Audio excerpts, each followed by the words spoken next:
Good morning, Year 8. I hope you're well and having a lovely day. Please could you write the date and the title essay write-up. You're due now.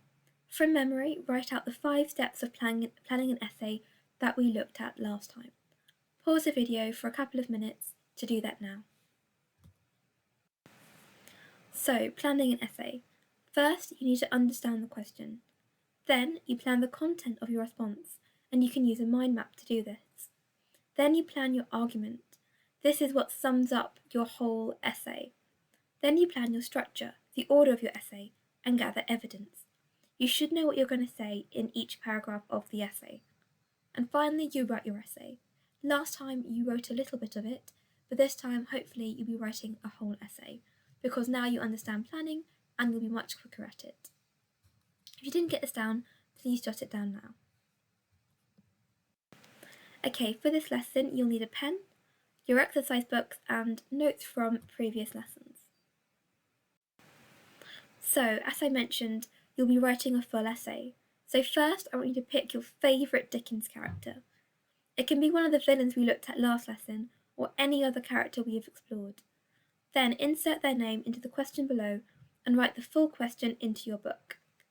How do you think Victorian society shaped the character of... and then write your chosen character's name there. So you need to try to meet the mark scheme. So what I'd like to do is read through the mark scheme, then write down from memory and in your own words what the mark scheme is looking for in your answer. So you have 5 minutes to read through it and also write it down from memory and in your own words. Pause the video now to do this. Okay, so let's look at each different criterion and consider what it means. So first, start to build an argument based on presentation of character or theme. This means that you need to consistently show your opinion throughout the essay by making sure all your points build onto each other. Then, ideas are becoming detailed and developed. This means you need to make sure your ideas are detailed. Don't just put a line, really explore, dig deeper. Evidence is well chosen and supportive. Your quotations need to be relevant and back up your points well. Start to discuss language and structure confidently and may use correct terminology. This means you talk about the language and structural devices that Dickens uses to achieve effects and use terms such as similes, metaphors, and word classes. The reader is considered throughout the whole piece.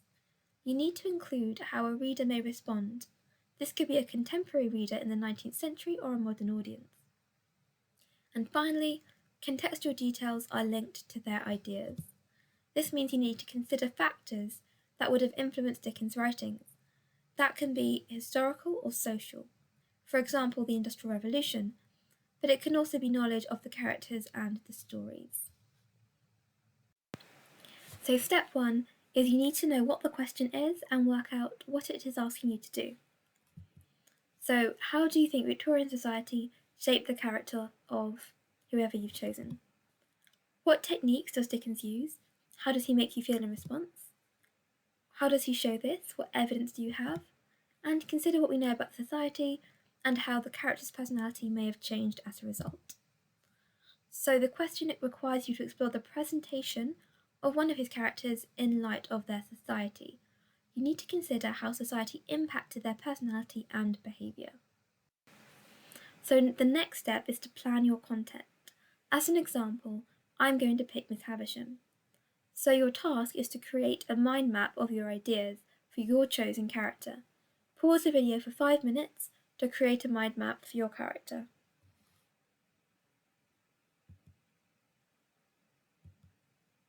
Okay, so this is my example. How has Victorian society shaped Miss Havisham? She is bitter as a result of the way she's been treated.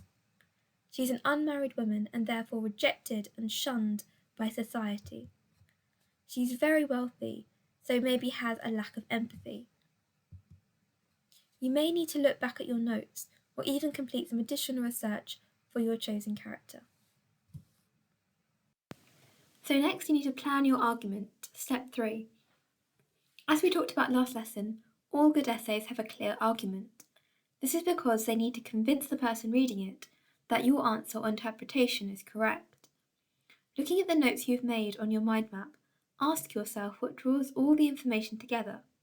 For example, my argument would be, Victorian society has clearly impacted Miss Havisham because she has been rejected for not following traditional roles. Therefore, she has become a very bitter woman. So your task is to write one sentence that sums up your argument. You have 2 minutes to do this. And next step is planning your structure. You're aiming to write a page and a half. My introduction would be, Victorian society has clearly impacted Miss Havisham because she's been rejected for not following traditional roles, therefore becomes a very bitter woman. So you're clearly stating your argument in your introduction, using the words of the question. Then my paragraph 1 would be rejection, not fitting Victorian norms. Paragraph 2, others fear her and demonstrating this. And finally, paragraph 3 is bitter behaviour. The conclusion, she may be a completely different character if she had not been treated badly herself. So this is the kind of plan you need to have before you start writing. You need at least one sentence or one line describing your introduction, paragraph 1, paragraph 2, paragraph 3, and your conclusion. So please take 7 minutes to do this now. And finally, you need to write your essay. How do you think Victorian society shaped the character of... Put your character. I would like to spend the rest of the lesson writing up your answer. I look forward to reading your answers. Good luck. So pause the video to write your essay. And that is the end of today's lesson. Thank you very much for your hard work. I'm really looking forward to reading what you upload to ClassCharts, and I look forward to speaking to you next time. So thank you and goodbye.